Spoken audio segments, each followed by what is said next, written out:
There's a not-so-big city in Wisconsin called Kenosha in Wisconsin. It is a place that descended into madness of the past few days because the nutters decided that the best way to get racial justice was to set things on fire. Locals had had enough. The President of the United States went there today, and in tow, our very own Annelise Nielsen was there to see it all happen. She's still in Wisconsin, but she's a little bit further up the road. What is exactly, how do we pronounce where you are right now, 20 minutes up the road?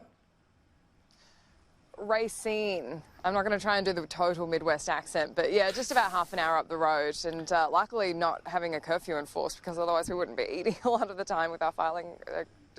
God, look at you as the sun's coming up there, waterside in Wisconsin. You could think of and anywhere else you could be. You could still be in your normal place of Canberra or the previous one in Melbourne. Let's talk about what happened today, because you got to see what I believed about the United States and this election. Particularly tell me about the interaction with the bloke who the riots themselves have decided his vote.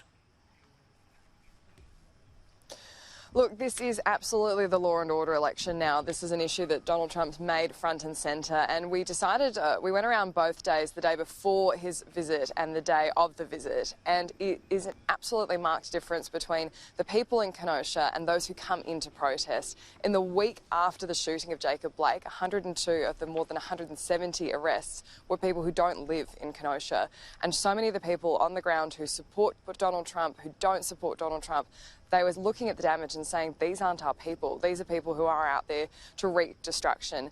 And that is going to affect so many people's psyche. When you're driving up the main street and an entire car yard's gutted, the glass is melted from the windscreens because the heat was so intense.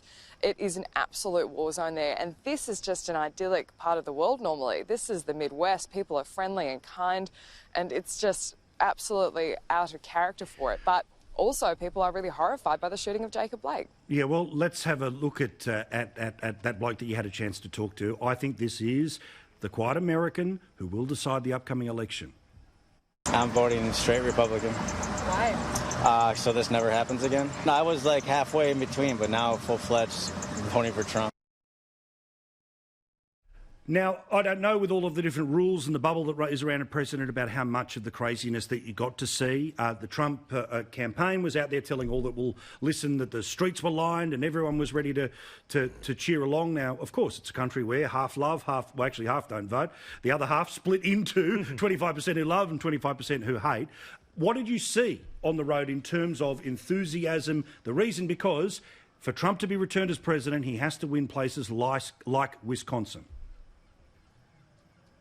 He does. He only won it with a margin of less than 1% last time, and a lot of that was down to people just absolutely disliking Hillary Clinton. So if you're looking for the apathetic voter, many of them will fall with Joe Biden this time. And the fact that Hillary Clinton didn't visit, when we were on the streets, it was about 50-50 Trump supporters who just think he can never do any wrong, and the other half was the Black Lives Matter supporters. But it was very early on in the day that you did get the locals and the looky-loos. After that, it really was people from out of town who are making a mission of following the president around to make that chaos. And the interesting thing was it was actually black leaders who were supporting Jacob Blake, including Reverend Jesse Jackson, who were saying, look, don't go out, don't make these chaotic scenes. This is what the president actually wants. This is the photo opportunity he wants. But people really are feeling quite frustrated. And I'd say on the ground, there's plenty of reason to think that this is actually going to be a lot closer than the polls are suggesting. You are going to get a question from James Morrow. He's a Yank, and I thought that, you know, what do you want to ask Annelise? In Wisconsin. Hey, Annelise, how you going there in Wisconsin? Hope you're having some wonderful cheese while you're out there. Do you think that people are starting to cotton on to the idea that the Democrats were completely silent about these riots for 3 months, or they blamed them on the Republicans for 3 months, and now all of a sudden they're condemning them? Do people think that that this seems like a bit too little, too late for the Democrats and Joe Biden?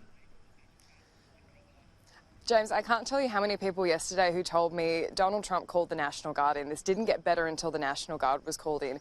And so many people are sympathetic to the Black Lives Matter movement. They do not want to see a father in front of his children be shot in the back by police officers. It's just not something that any reasonable person... Absolutely.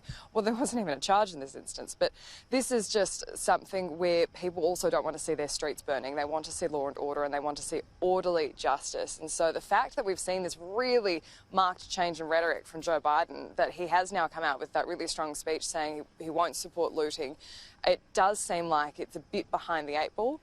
And also, the number of people who said to me, hey, why did he go say that in Pennsylvania? Come say that here. And that's directly against all the advice that we were hearing from the local leadership about stay away, stay away. But about 50% of people here care about coronavirus as well. And I'm worried that we might be getting a bit of bias in what we're seeing, because people who are sitting in their basements terrified of coronavirus, if they do get their vote in, it could be a real swing vote. Well, we'll see what happens. Now, I always like to tell you the cigar bar you have to visit. Ira's Liquor and Cigar on Washington is where you have to go today, all right? Thank you, Annelise. We'll talk to you again on the weekend. No, I'm indulging my vices just to Kringle, the local pastry delicacy, so that's how I'm going to clog my arteries. All right, well, I'll be looking at Ira's and wishing you were there.